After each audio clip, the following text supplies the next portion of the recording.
This is one of the easiest methods in Photoshop I just picked up to build a retro text effect. Welcome to my 100 Text Effects series.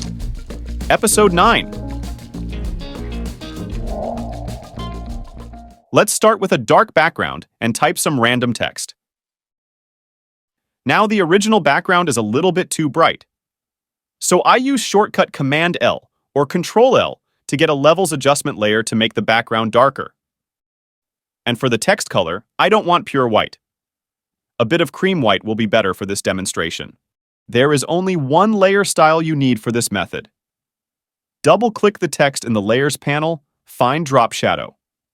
By default, in Drop Shadow layer style options, you will always start with a multiply blend mode and some opacity, which will give you a very basic shadow. What will make the difference is you should switch the blend mode to normal and set the opacity to 100%. Then, with a little bit of distance, and change the spread and size to 0. Don't forget to check the Use Global Light. You can get a second layer of text just under the original one in any color. It doesn't look like a big deal, right? First, the text layer is still alive. You can type the text again anytime you want. The key is that in the Layer Style panel, you can click the plus icon behind the Drop Shadow option to create multi-layers of shadow. By the same method, normal blend mode, spread and size to 0. Only increase the distance by 10 pixels and another color for this drop shadow. You can get a third layer of text under the second one. Repeat this method again. More drop shadow layer style. Normal blend mode. Spread and size to 0. 10 more pixels for the distance each time.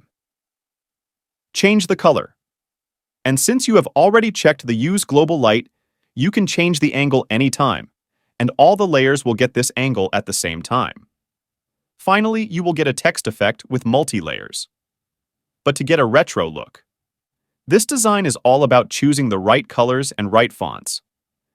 Good thing is it's all in the layer style and the text is alive. Changing the typeface won't be a problem.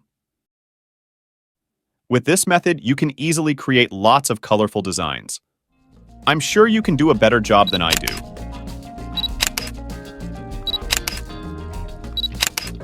If you like, I put this source PSD file in the description for you to have a try. Let me know if you need any more details about this. I'll be glad to help. This is one of my 100 Text Effects series. 99 more videos and free PSD files are coming soon. Thank you so much for watching. Stay tuned. I'll keep creating.